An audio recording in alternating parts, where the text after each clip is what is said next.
ka mwen nan tout se la terre. Yeah, yeah, yeah.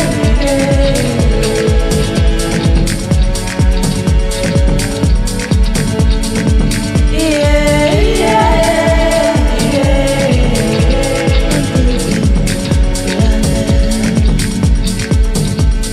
Haïti prend ka mwen, pays a prend ka mwen.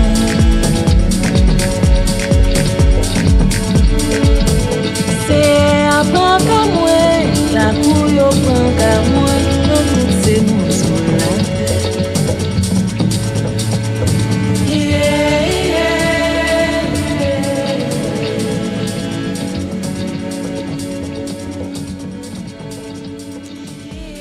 Voy a hablar de la separación en relación a cuando adquieres un compromiso espiritual que puede implicar inclusive una especie de consagración personal, sea hecha en privado, realizada en privado, como lo que yo he contado en la clase anterior, o sea algo más, más reconocido en tu sociedad, como por ejemplo pues una mujer que dice quiero ser monja y entra como novicia en un convento, ¿no? O un hombre que dice quiero ser fraile o quiero ser sacerdote, yo qué sé.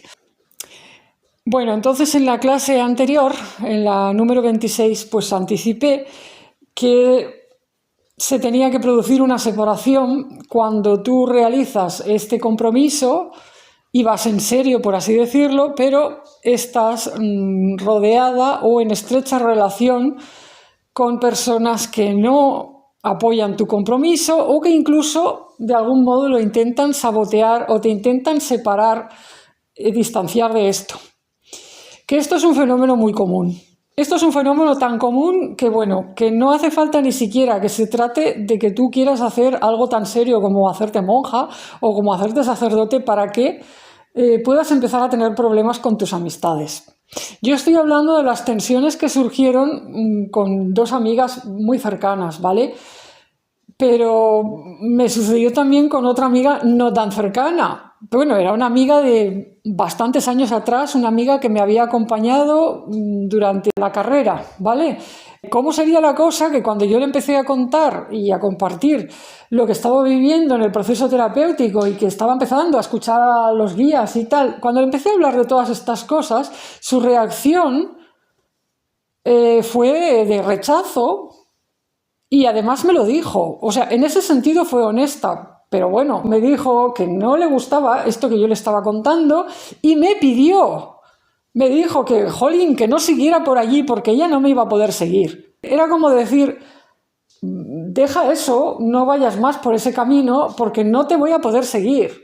Y me da mal rollo, o sea, me genera un conflicto, o sea, porque yo quiero seguir en relación contigo, quiero que sigamos amigas como antes, quiero que seas la mujer de antes. La mujer que yo conocía antes quiero que siga siendo la que era, para poder seguir compartiendo cosas. Y veo que todo esto que me estás contando te está llevando en una dirección que yo no sé qué dirección es y que yo no voy a ir por allí, entonces te voy a perder, no me gusta. Yo me quedé un poco asombrada porque dije, wow, vaya.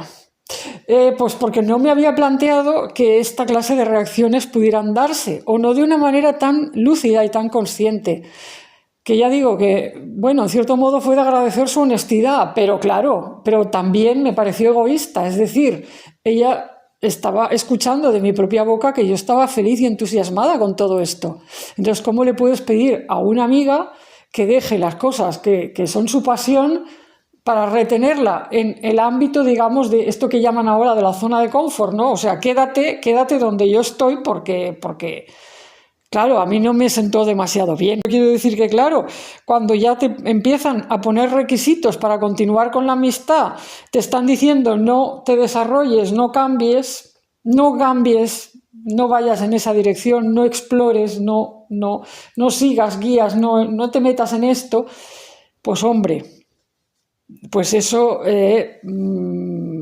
pues no permite que esa amistad continúe siendo, porque la amistad, cuando es sana, se basa pues en sentirse feliz de lo que el otro vive de bueno en su vida.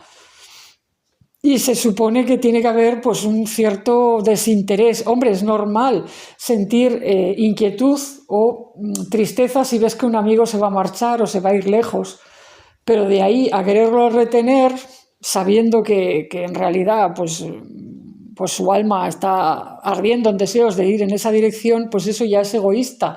Entonces ahí para mí la amistad pues deja de ser, o sea, eso ya es una cosa, en fin. En las relaciones de pareja se da mucho más este fenómeno, pero tiene más sentido tener que hablar y negociar con una pareja estas cosas porque si hay un compromiso previo realizado de andar juntos en una misma dirección, entiendo que pueda ser más conflictivo, sobre todo cuando ya se convive, no digamos si hay hijos en común.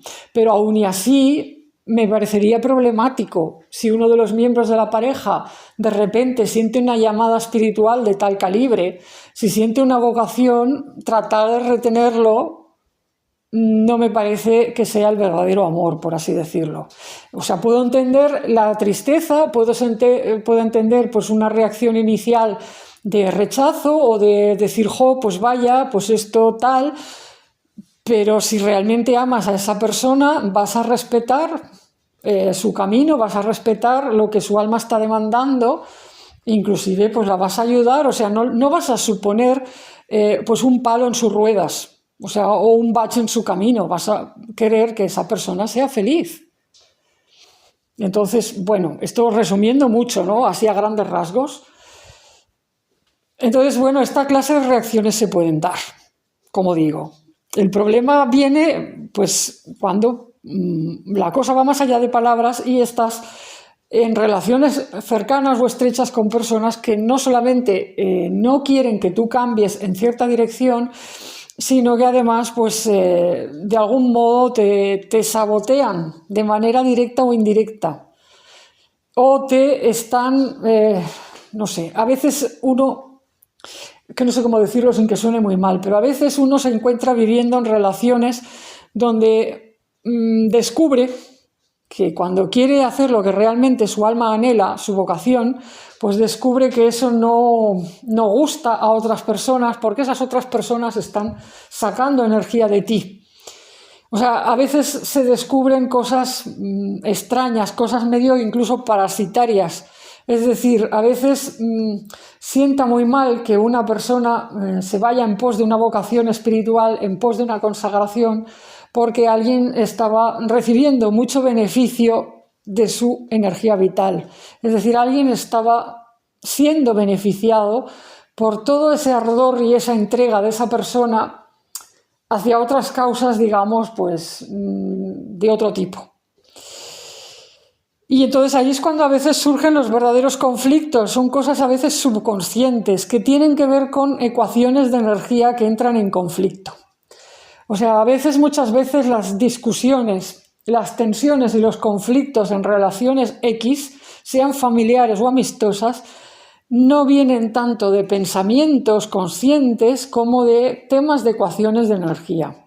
Es decir, tú estás siendo una fuente de energía para X persona o personas y cuando tú recibes un llamado, como por ejemplo esto que me pasaba a mí de Miguel, Miguel lo que tiene en mente es que, bueno, tú dejes de ser la fuente de energía para X. Miguel lo que quiere es que tu energía vital la emplees en tu trabajo interior, en tu proceso de retorno a Dios, por así decirlo, de sanación espiritual, de liberación. Se necesita mucha energía vital para poder reparar las propias heridas, para poder atender al propio camino personal. Necesitas casi que toda tu energía vital si realmente quieres entrar en el interior, reparar tus heridas, transformarte en aquello que realmente puedes llegar a ser. Es un poco como lo de la metáfora de la oruga y la crisálida. Una oruga con heridas no puede hacer el trabajo de la crisálida. Una oruga con pérdidas de energía, con hemorragias, que no puede cerrarse en sí misma, por así decirlo, y no puede pasar a una vida interior, no se va a poder transformar. Lo más probable es que acabe siendo devorada por X, ya sea pues por perder el jugo vital por el camino, reptando, pero como una oruga que como tiene heridas y tal, ya no llega pues ni a refugiarse, se muere por ahí, o pues porque vienen pájaros y se la comen y ya está, o cualquier bicho. Entonces, si uno está verdaderamente llamado a vivir un proceso interior exigente, tipo metamorfosis o tipo retorno a alguna clase de vida espiritual que está muy alejada de lo que realmente está viviendo en ese momento, lo que el cielo va a disponer o lo que el cielo va a tratar de hacer es que esa persona recupere su energía vital para empezar, que se deshaga de relaciones que drenan su energía vital y la derivan hacia causas que no son la propia transformación o metamorfosis personal. Entonces, bueno, como el mundo está muy mal y hay muy poco nivel de conciencia, hay muchas relaciones que más o menos sin querer e incluso de buena fe pueden estar haciendo esta clase de drenaje inconsciente. Y eso hasta cierto punto se puede sobrellevar. El problema es con algunas relaciones que son más intensas y donde realmente la persona llamada a vivir ese retorno a Dios o esa consagración, esa persona, o sea, está siendo casi que exprimida. O sea, o que el drenaje pasa de cierto grado. Es decir, no estamos hablando de que tiene unos pequeños cortes en el dedo o en las piernas. Estamos hablando de que tiene auténticos hachazos en la espalda o auténticos cortes o heridas en partes comprometidas, hemorragias serias de energía vital, que son utilizadas por X para rellenar huecos y cumplir caprichos de terceras personas que no están pensando ni remotamente en Dios y a veces hasta casi que se la suda, hablando en plata. Entonces, claro, cuando el cielo ve este plan, lo que va a intentar es sacar a esa persona de ese nido de parasitaje, ese nido de drenaje, de heridas. ¿Por qué? Pues porque el cielo intenta salvar esa alma.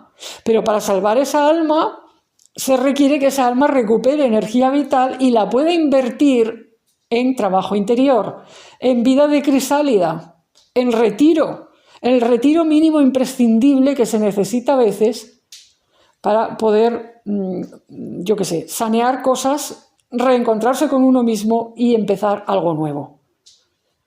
Entonces, bueno, eso es lo que se va a intentar. No siempre se consigue, porque claro, para intentar algo así, esa persona tiene que estar de acuerdo. Tiene que estar de acuerdo y de algún modo tiene que ceder sus resistencias. Y normalmente, pues siempre hay mucho conflicto, porque, a ver, cuando estamos hablando de situaciones así, siempre está todo enredado, no es tanto como decir, no, una persona es completamente víctima de los demás de su alrededor que les roban energía, no, siempre son cosas mutuas, o sea, no llegas a ese punto así como así, salvo, bueno, en algunas historias terribles que no son, bueno, son otro tema, o sea, historias terribles tipo, bueno, pues vienen unos invasores, entran en tu casa y te llevan como esclava y te tienen esclavizada trabajando a latigazos en no sé qué sitio. Eso sí es otra clase de historia, ¿vale? Pero no estoy hablando ahora de esas situaciones. Eso lo dejo para el apartado sobre almas en catástrofe, que ya hablaré más sobre cosas así. Pero estoy hablando ahora de personas, pues, entre comillas, normales en nuestra sociedad, personas que tú no dirías, o sea, aparentemente no dirías que están viviendo esas cosas y sin embargo sí. Sin embargo sí, porque pues todos estos mecanismos de drenaje mutuo o de conseguir la energía de fulanito, de menganita, para que se derive hacia tu causa, y bueno, pues eso está muy extendido, está más extendido de lo que parece. Entonces, como digo, el cielo va a intentar separar a esa persona, extraerla del nido, de ese nido de relaciones que la tienen parasitada o drenada, porque es como una oruga llamada a vivir una metamorfosis. Y lo primero, lo más prioritario, es cerrar las hemorragias, cerrar la pérdida de energía vital y que esa oruga pueda encerrarse un poco, o sea, refugiarse y poder respirar y poder iniciar el trabajo interior. Casi que es un trabajo alquímico con las emociones, con los recuerdos, con la toma de conciencia, pero claro, tú no puedes realizar esos grandes trabajos espirituales si no tienes una mínima tranquilidad. Si estás cada día sometida a continuos, yo qué sé, líos, estrés, no sé qué, te distraen todo el tiempo, es muy difícil. Por eso en la vida de tantos místicos, de tantas culturas del planeta, sin importar la religión, está muy extendido el hecho de que a veces pues, son llamados a la soledad temporalmente. O sea, hay algunos que están años en la soledad, en el retiro, otros menos, pero esto está muy repetido, este esquema. Y no es porque sí. O sea, pues porque en el retiro es donde se pueden producir procesos de reparación y es donde se pueden producir, pues eso, metamorfosis, alquimias, etc. Entonces, yo qué sé, esto es así. O sea, no es como nos gustaría que fuera, es que las cosas son como son. Y cuando tú ves que este esquema se cumple en todas partes, qué sé yo, los mismos nativos de Norteamérica para buscar visión se retiran, aunque sea unos días, pero te tienes que retirar y tienes que ordenar los asuntos de tu vida, te tienen que poder permitir hacer eso. Si tú quieres realmente buscar visión y luego pues tratar de realizar esa visión en vida, no puedes estar cediendo toda tu energía vital a personas que no quieren que hagas retiro de visión y que no quieren que cumplas eso, que no creen en el gran espíritu ni creen en nada. Bueno, es que vas a tener un conflicto. No digamos, pues, si nos ponemos a pensar en, pues eso, en otras perspectivas religiosas, pero es que incluso, pues, en el Antiguo Testamento sale también, ¿vale? El judaísmo no se caracteriza por tener un modelo, por ejemplo, de vida monástica, pero pues hay ejemplos de personas que pasan un tiempo pues retiradas de algún modo, pues como Elías, que estuvo en el desierto. Inclusive, vale, que no se interpreta así, pero por ejemplo Moisés cuando huyó de Egipto de adulto, después de haber matado a aquel egipcio que estaba maltratando a uno de los israelitas esclavos, él se retira y huye y bueno, y está trabajando como pastor. Y entonces es cuando tiene la visión de la zarza ardiente y tal. Bueno, desde mi interpretación, mi punto de vista, pero eso es como una especie de retiro similar. O sea, Moisés deja todos los líos de Egipto, toda la vida social y tal, se va a otro lugar retirado, ¿vale? Está conviviendo con gente, bueno, se casa y tal, pero la vida de pastor, el que la haya vivido sabe lo que estoy diciendo, es una vida retirada. O sea, yo no sé la gente lo que se piensa, que es la vida de pastor. Yo vivo en un pueblo donde hay pastor. Y los pastores son personas que pasan horas y horas de su vida a solas, solos con las ovejas y con la naturaleza. Por eso los pastores y las pastoras, bueno, son las clásicas personas que suelen tener visiones a veces místicas en la naturaleza. Pues porque tienen mucho tiempo para estar consigo mismos, para estar con sus pensamientos.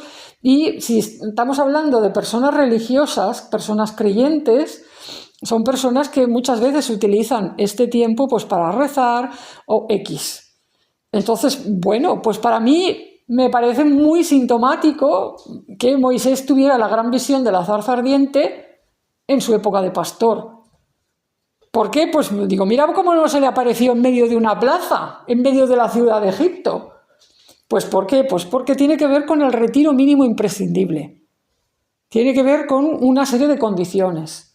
Quiero decir que en todas las tradiciones siempre hay el elemento de retiro, sobre todo si hay en juego o en ciernes un gran cambio o una manifestación o se está esperando que una persona lleve adelante, pues eso, una vida consagrada.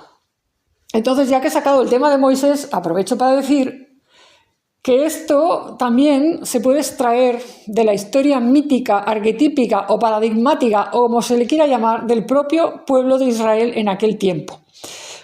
O sea, el pueblo de Israel estaba esclavizado. Bueno, no voy a entrar ahora en si es de verdad demostrable que esto fue así, o si los arqueólogos dicen que no sé qué, si hay pruebas históricas de no sé cuántos. Este no es un canal para hablar de historia o arqueología. Esto es un canal para hablar de mis vivencias y de enseñanzas que yo he recibido, ¿vale? Entonces, desde esta perspectiva, el pueblo de Israel era esclavo y lo que estaba en ciernes no solo era que se liberara es decir, la libertad de la que me hablaba Miguel, se trataba de una liberación interior y espiritual. O sea, te quiere llevar Dios al desierto, o sea, eres un pueblo, un colectivo, y Dios te quiere llevar al desierto, te quiere liberar, pero si te liberas es para encontrarte con algo superior, para vivir un proceso de encuentro con algo que excede, digamos, a lo que pues normalmente se conoce, o sea, es decir, un encuentro, una manifestación divina, una epifanía, o como se le quiera llamar. Entonces, bueno, ese reclamo era el que estaba ahí. Traducido así como nivel para niños, nivel como para calle, era como decir, en una historia simplificada, ¿vale? Hay un grupo de gente que trabaja como esclavos para construir pirámides para el faraón. Es como estar trabajando, empleando toda tu energía vital en hacer una serie de obras que solo le sirven al ego del faraón. O sea, las pirámides eran monumentos funerarios, ¿vale? Sí, no quiero entrar ahora en debates de que si servían para más cosas. Monumentos funerarios para el ego del faraón, para engrandecer el nombre de los faraones, tal igual. Y Dios dice, mira, no, déjate de pirámides, déjate de rollos de egos, de faraones y de tiranos y de esclavitudes. Yo te quiero en la naturaleza, quiero que te encuentres conmigo en la naturaleza. Va a ser en una montaña, además, que donde estén las montañas, las pirámides que se quiten, porque las montañas son casi como decir criaturas vivientes. Las pirámides que son montones de rocas muertas, en fin, que encima tumbas, ¿no? Sí, pues más muerto me lo pones. Entonces Dios dice, mira, déjate, no quiero que seas un pueblo de esclavos, no quiero que estés trabajando aquí con el lomo doblado para el tirano de turno, quiero que seas un pueblo libre. Pero para eso quiero que vayas a la naturaleza, es decir, que vayas al retiro. Vete al retiro, vete a un lugar despejado. Allí nos vamos a encontrar y entonces ya si eso, me encuentro contigo, pero en la naturaleza, en una montaña que es lo mío. O sea, este sería el resumen así de cómo interpreto yo esa cuestión, ¿vale? Entonces, bueno, ese es el llamado. Se puede extraer, o sea, el mismo esquema y aplicarlo a la vida de una persona. Una persona puede sentir un llamado y, o sea, el reclamo de Dios es, mira, deja de servir a los tiranos del mundo. Deja de dar tu energía vital para engrandecer a quién. O sea, ¿a quién le estás dando tus horas de vida, de trabajo, de no sé qué, de no sé cuántos? O sea, ¿para quién estás trabajando? ¿Qué obras estás dejando en el mundo? ¿Para quién? Yo te estoy llamando porque quiero que estés conmigo y quiero que vivas otra clase de cosas. Quiero que tu alma me conozca en vida, antes de morir. Y hay personas que sienten ese llamado. Y entonces, ¿qué es lo que hace Dios? Le dice, mira, deja todo esto, pero claro, tienes que ir al éxodo, al equivalente.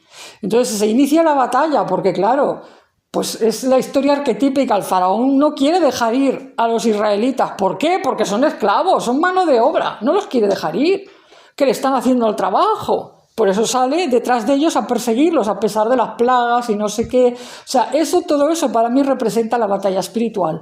Todas esas historias de las plagas y tal, yo no me las tomo así al pie de la letra. Yo para mí todo esto, digo, esto es batalla espiritual. Y es un tema de drenaje y de parasitaje y de que está claro que el faraón y todo su imperio estaban absorbiendo la energía vital de ese pueblo, al que además, pues fíjate, le habían hecho perrerías del tipo ordenar matar a todos los niños, nada más nacidos. O sea, primero ordenando a las parteras que los asfixiaran, como las parteras israelitas dicen que no, pero luego dicen, bueno, pues los tenéis que tirar, los tenéis que ahogar después, bueno, en fin. Es utilizar, pues eso, toda la energía vital de un pueblo para, yo qué sé, para obras vanas, que sí, que vale, que las pirámides son famosas, pero ¿y qué han aportado las pirámides exactamente a la mejoría de la humanidad? Bueno, con perdón, a mí pues no me parece que hayan aportado gran cosa. Yo soy muy escéptica con las pirámides. No las reverencio ni admiro en absoluto. A mí me gustan las montañas. Yo soy así, a lo salvaje y a lo arcaico. Y pues digo, mira, en este sentido me gusta esa historia. La historia del Éxodo y de todo esto de Moisés tiene pasajes muy terribles, pero en fin, aparte de esa de las montañas, digo, mira, en esto nos íbamos a entender. O sea, pirámides no, montañas sí, gracias. O sea, pirámides llenas de muertos y de cosas, ay, por favor. O sea, en fin. El encuentro con Dios en la naturaleza, en las montañas, eso es otra cosa. Ahí nos entendemos. En fin, bueno, disculpad que lo estoy contando así todo medio mal, pero es para ir al meollo del asunto, que es la separación. La separación en esta historia se expresa en el momento en el que se ve que es completamente imposible seguir el reclamo de Dios, es decir, el pueblo, o aplicado a una persona no puede atender al reclamo divino y ser esclavo al mismo tiempo. Porque quien te está esclavizando, es decir, quien te está parasitando o quien está tomando tu energía vital para sus intereses, pues no va a permitir que agarres tu energía vital y la inviertas en un plan o un proyecto para encontrarte con Dios. O sea, ¿qué me estás contando? No te va a dejar ir, vamos, ni un mes de retiro a, yo que sé, al monasterio de no sé dónde. ¿Por qué? Porque pierde la energía que le estás dando. O todo lo que estás haciendo para sus planes. O sea, y esto se aplica a personas de todo tipo. Pueden ser familiares, pueden ser amistades, pueden ser relaciones laborales, en fin, es que esto está por todas partes. Yo lo he encontrado en mi propia vida y en la vida de muchas relaciones próximas y no tan próximas. Es el pan nuestro de cada día. O sea, cada vez que un alma es llamada a ser liberada, cada vez que un alma siente un reclamo y Dios le está diciendo, quiero encontrarme contigo antes de que mueras, quiero darte una vida diferente, y esa alma empieza a decir, uy, pues igual hago cambios en mi vida, quiero hacer esto, quiero hacer aquello, quiero ir aquí, quiero ir allá, o quiero retirarme un tiempo, bueno, pues se le empiezan a poner las cosas de través y las cosas en contra, y empieza a darse la batalla. La batalla es, pues eso, comparable con lo que pasa en la historia esta, el faraón empieza a decir que no, que no, que no, y luego pues incluso cuando el pueblo de Israel se escapa, por así decirlo, bueno, pues sale detrás con todo el ejército, de espera que te voy a buscar, te voy a dar caza y te voy a hacer volver encadenado y con grilletes hasta en el cuello. Entonces, bueno, ahí, claro, hay todos los hechos estos míticos de que, bueno, se divide el Mar Rojo y todo esto. Bueno, esto es una expresión o metáfora, a mi entender, de la gran división, la gran separación que finalmente el propio Dios realiza. ¿Por qué? Pues porque se supone que en este caso, pues, el pueblo de Israel lo tenía claro. Ellos realmente no querían seguir con el faraón. Entonces, si tú lo tienes claro y tú tienes claro que quieres separarte de los poderes tiránicos X, bueno, pues puede ser que recibas ayuda del cielo, pero claro, si lo tienes claro. Si hoy te estás yendo en dirección hacia Dios, en dirección hacia el retiro, por así decirlo, pero mañana retrocedes y vuelves, es que no hacemos nada. O sea, entonces no esperes que Dios abra el Mar Rojo para que tú pases. No esperes milagros, no esperes ayuda extra, porque estás haciendo y deshaciendo. Entonces, bueno, esto también lo he visto muchas veces. Las encrucijadas existenciales están un tiempo, pero esperan lo que esperan, porque todos los sucesos y los hechos y el contexto que habitamos se va moviendo. Entonces, a veces hay brechas de oportunidad, son como aperturas espaciotemporales que duran un tiempo, pero eso no dura siempre. Entonces a veces se pierden oportunidades de cambio porque la persona no salta en el momento en el que podía haber saltado, porque duda o porque decide volver atrás. Y entonces, bueno, no significa que no se pueda liberar, pero bueno, espérate al siguiente momento de oportunidad, a ver cuándo será, quién sabe. Es decir, que las cosas funcionan así. Si no hay decisión y no hay una claridad por parte de la persona llamada a ser liberada, de X parasitajes, drenajes, no sé qué, pues los milagros no se sostienen o no se pueden realizar. Bueno. O sea, los caminos para la liberación del alma, cuando se trata de que hay mucho parasitaje, mucho drenaje, mucha herida y mucho todo esto, son siempre muy complicados. Porque los parásitos, por su propia naturaleza, no quieren soltar a su presa. Los parásitos en general se agarran, es su naturaleza. O sea, no se van a ir porque se lo digas. O sea, tú vas a alguien, relaciones X, que están parasitando, y les dices, oye, que que me dejéis o que os vayáis. Te pueden decir que sí o que no, pero no lo van a hacer.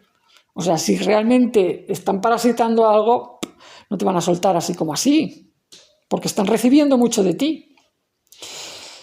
O sea, es que la cosa es así. Entonces, bueno, se necesita ayuda exterior.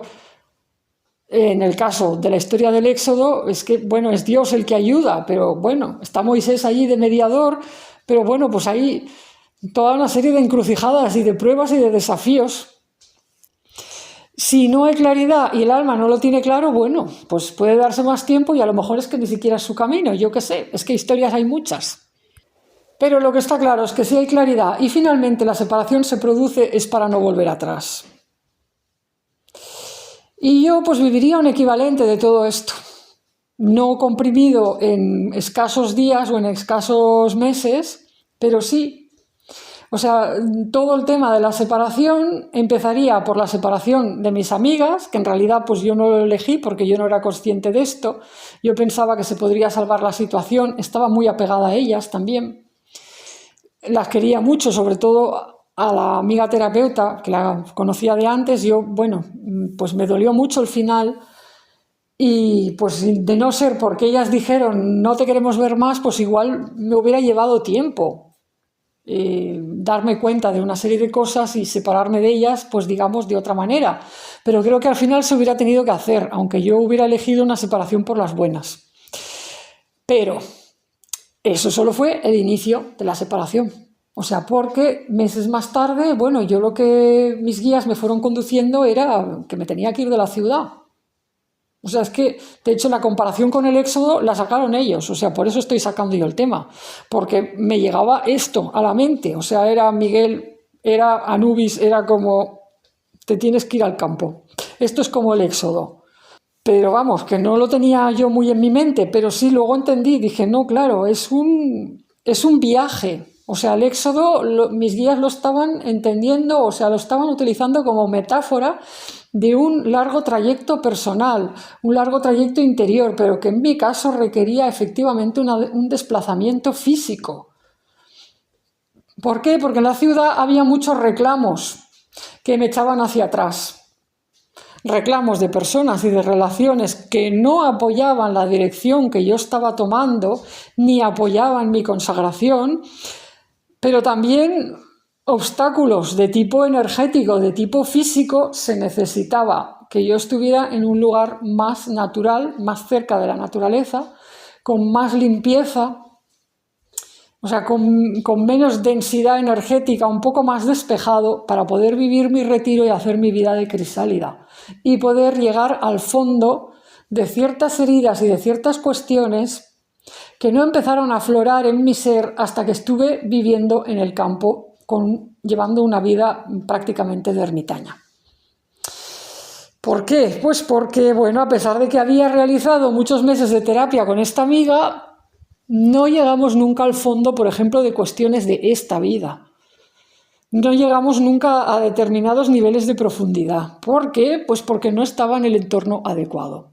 No tenía la suficiente tranquilidad para ello, no tenía todavía desarrollada la relación con mis guías suficientemente y todo eso iba a ser necesario. Porque para llegar a tocar ciertas heridas, por ejemplo, de mi primera infancia, o de cosas, bueno, muy profundas y muy dolorosas que estaban en el fondo de mi ser, se necesitaba belleza, se necesitaba la naturaleza. La naturaleza me iba a consolar y me iba a sostener.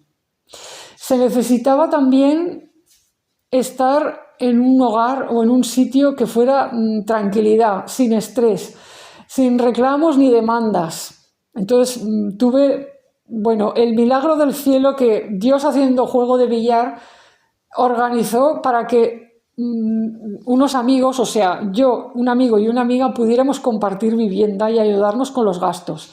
Pero al ser amigos afines, no había juicios negativos entre nosotros en principio, no había, bueno, yo tuve un tiempo de tranquilidad que, bueno, lo voy a agradecer siempre toda mi vida. Un tiempo de tranquilidad que fueron años de poder vivir la vida interior.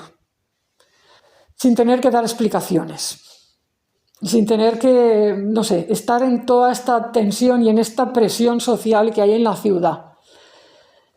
Entonces, en un pueblo pequeño, donde yo me bastaba con bajar unas escaleras para salir por la puerta y estar en el campo, poder disfrutar de la primavera, sentarme bajo almendros, en fin, para mí fue como un renacer. Y eso que me aguardaba un largo trayecto por delante, pero eso fue lo que me permitió llegar más al fondo, porque además, claro, ¿qué pasó? Que cuando pude por fin tener la vida interior requerida y necesaria, empecé a escuchar mejor aún y más veces aún a mis guías, que pasaron a ser presencias cotidianas. Y entonces, ¿en qué sentido esto fue requisito necesario e imprescindible para mi camino? Porque alguien dirá, oye, no necesitas tanto, ¿no? ¿Por qué necesitas escuchar a tus guías todos los días?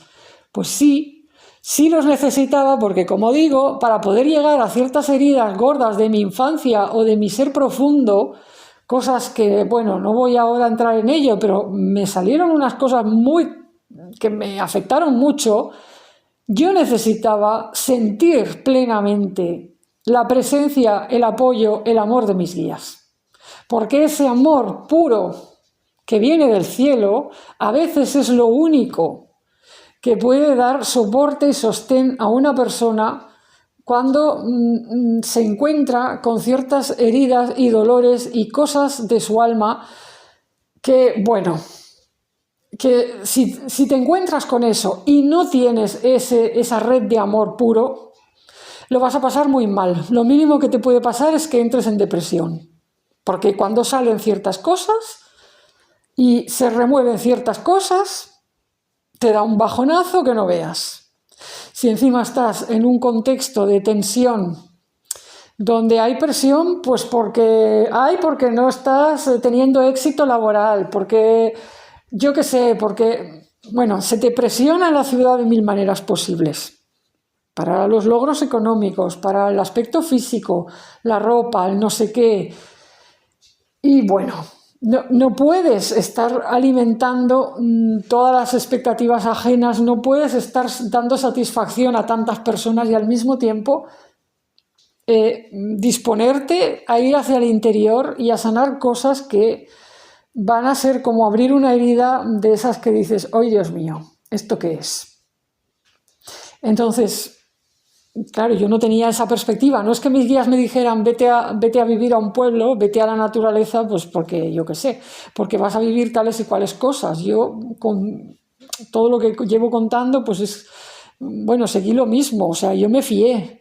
Me fié porque mi alma decía que sí y porque iba conociendo lo que eran Anubis y Miguel y me fié y tenía una buena sensación, pero no me imaginaba ni remotamente todo el largo camino que me aguardaba. Mi éxodo, en cierto modo, no ha terminado. O sea, y desde que me marché de la ciudad, pues son 20 años ya. Pero fíjate, es que el éxodo bíblico fueron 40 años, ¿me explico? O sea, quiero decir que a veces los procesos interiores, y yo estoy tomando la historia del éxodo como metáfora de un proceso interior, o sea, los procesos interiores pueden ser pues muy largos. O sea, depende a lo que tengas que llevar, a lo que tengas que llegar y depende de lo que Dios esté pretendiendo hacer con tu vida. Que a veces hay procesos más simples, más cortos. Un retiro de días te puede servir para según qué, un retiro de un mes te puede servir para según qué, pero para determinadas transformaciones del alma se necesitan años. Y bueno, yo en estos 20 años no he vivido tan retirada ni tan ermitaña, porque bueno, ni fue posible mantenerlo más allá de 3 años, ni tampoco era necesario. Yo tenía además que formar una familia, convertirme en madre, etcétera, etcétera. O sea, ha habido subes y bajas. Ha habido épocas realmente muy turbulentas, pero a la ciudad no he regresado, porque se me sigue diciendo que mi lugar es en la naturaleza, por diversas razones además. O sea, yo tengo que hacer una labor aquí donde estoy, pero también la naturaleza me ayuda, porque mi trabajo interior no está terminado. O sea, porque sigue existiendo una llamada. Yo sigo sintiendo una llamada a algo más que todavía no he vivido. Estoy en camino todavía. Que bueno, que si me muero mañana, pues mira, diré, llegué hasta donde llegué y ya está, y amén. En fin, lo que quería decir es que en determinadas vidas la separación se expresa de muchas maneras y puede incluso pues, haber una separación física. No solamente de ciertas relaciones, sino inclusive del entorno en el que antes se vivía. Se te puede decir, vete a vivir a otro lugar. En fin, esto me ha quedado, bueno, no sé, ha quedado una clase un poco así, un poco desigual, un poco caótica, pero creo haber expresado bastante bien el tema de la separación. Es decir, la separación es imprescindible en determinados caminos, no en todos, ¿vale? Pero en algunos sí, y desde luego sí que es imprescindible cada vez que alguien quiere tomar un respiro, por así decirlo, y dar un gran salto cualitativo en su vida. Vas a necesitar una etapa de retiro, y eso es una separación. Entonces, fijaos una cosa más, un detalle más para terminar, y es que en hebreo, en el hebreo bíblico, la palabra para sagrado tiene la misma raíz y viene de lo mismo que la palabra separado. O sea, el concepto de separar algo está unido en la raíz antigua bíblica con el concepto de sacralidad. Sagrado y separado. Viene de lo mismo, ¿por qué? Porque te separas para Dios. No es una separación mala. No es una separación como lo que hoy en algunos ambientes de la nueva era, pues, ay, no, la separación no, porque es ir en contra de la unidad. No, es la separación del que se reserva para Dios. Es la separación del que, bueno, separa sus caminos de lo que le impide vivir lo que Dios quiere para él.